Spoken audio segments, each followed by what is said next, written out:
পূর্ব বর্ধমানের মানকর হাসপাতালের কোয়ার্টারে মহিলা কর্মীকে খুনের চেষ্টা, গলায় ভোজালির কোপ, আচমকাই ছুরি দিয়ে আঘাত, গুরুতর জখম অবস্থায় স্বাস্থ্যকর্মীকে ভর্তি করা হলো বর্ধমান মেডিকেল কলেজ হাসপাতালে। ঘটনাটি ঘটেছে পূর্ব বর্ধমানের মানকর গ্রামীণ হাসপাতালের কোয়ার্টারে। এই ঘটনা জানাজানি হতেই চাঞ্চল্য ছড়ায় শুক্রবার রাতে। জানা গিয়েছে, এক ব্যক্তি আবাসনে ঢুকে আচমকাই গলায় ধারালো অস্ত্রের কোপ মারে মানকর গ্রামীণ হাসপাতালের মহিলা গ্রুপ ডি কর্মী দীপ্তি কোনার চৌধুরীকে।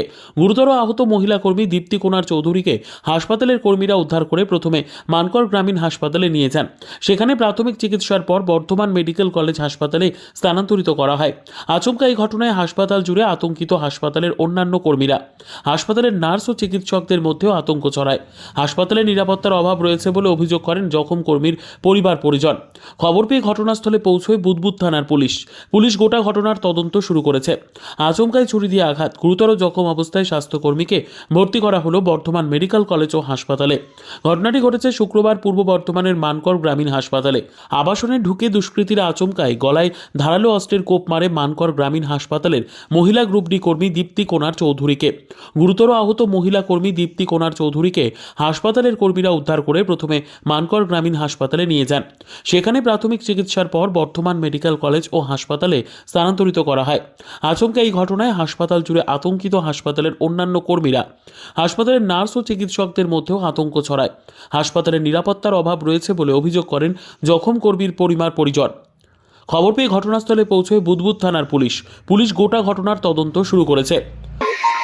তারপরে আমাকে নতুন কোয়ার্টার থেকে ফোন করলো 3:30-4 এরকম হবে যে আপনার ওয়াইফের স্ট্যাপিং হয়ে গেছে। তখন আমি সঙ্গে সঙ্গে গেলাম, ছুটে গেলাম সাইকেল নিয়ে। সাইকেলে ছুটে পর যাওয়ার মতো দেখছি ব্যালকনিটা, দোতলার ব্যালকনি খোলা, আর যিনি আর হাসপাতালের স্টাফরা সব এসে সব ধরে পুরো একদম করছে, মানে প্লাস্টার সব দিচ্ছে। একদম বিল্ডিং এ ভর্তি হয়ে গেছে। কোথায় লেগেছে? গলায় লেগেছে, গলায় মুড়িতে। এই জায়গা কি মনে হচ্ছে? কি দিয়ে করেছে? ওটা কি কাঁচি বা ছুরি এরকম করবে? কখন হয়েছে ঘটনাটা? দুপুরবেলা হয়েছে, আমি ডিউটি আওয়ারে ছিলাম তখন। কি শুনলেন? তখন আমাদের শিশুরা, আমাদের ইনচার্জ ফোন করেছেন কি এরকম হয়েছে, মানে দিকে আমাদের দিদি ওনাকে কেউ মেরে দিয়ে চলে গেছে।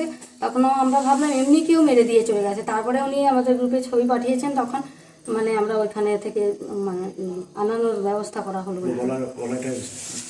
হ্যাঁ।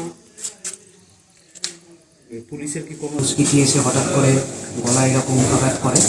তারপর ইনিশিয়াল আমাদের ট্রিটমেন্টের পর আমরা ওনাকে বর্ধমান হসপিটালে রেফার করি, কারণ যে ইঞ্জুরিটা হয়েছে সেটা খুব রাইট সাইডের টেরোটিড আর্টারির খুব কাছে, খুব সিনসিয়ার জায়গাতে ইঞ্জুরি হয়েছে। দেখা যাক উনি ভালোভাবে ফিরে আসলে। এবার নিরাপত্তার ব্যাপারটা পুরোটাই আমাদের সরকার স্যার দেখছেন। উনি পুরোটা সময় আজকে ছিলেন, উনিও আমাদের ওসি স্যারের সঙ্গে কথা বলছেন, সব কিছুই দেখছেন। আপনি কোথায় থাকেন এই আবাসনে? আমি বর্তমান যাওয়াতে বলেন। তো এই আবাসন কতটা সেফ মনে হচ্ছে? সেটা তো আমাদের সমস্ত স্টাফেদের মধ্যে আতঙ্ক একটা আছে। হ্যাঁ, সবাই নিরাপত্তাহীনতায় একটু ভুগছে।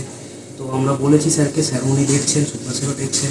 আরও সিসিটিভি ফুটেজ এবং আরও সিসিটিভি দেখে আরও বিস্তারিত জানা যাবে যে কীভাবে এরকম একটা হসপিটালের মতন জায়গায় এরকম একটা দুর্ঘটনা কীভাবে ঘটেছিল, সেটা আমরা দেখছি। Bureau report, PB news. Sun hospital, এখানে যে কোনো রকমের চিকিৎসার বিশ্বস্ত প্রতিষ্ঠান। খুবই কম খরচে বিশ্বমানের চিকিৎসা প্রদান করে থাকে। উন্নত মানের ওয়ার্ড কেবিন, পরিষ্কার পরিচ্ছন্ন পরিবেশ দ্বারা সুসজ্জিত চিকিৎসা ব্যবস্থা রয়েছে। এছাড়া স্বাস্থ্যসাথী কাজেও পরিষেবা প্রদান করা হয়। সুতরাং আজই যোগাযোগ করুন সান হসপিটালে। ঠিকানা GT road, Bhangakuthi, Bardhaman. Phone number মনে রাখবেন 9434188262 অথবা 83730954222।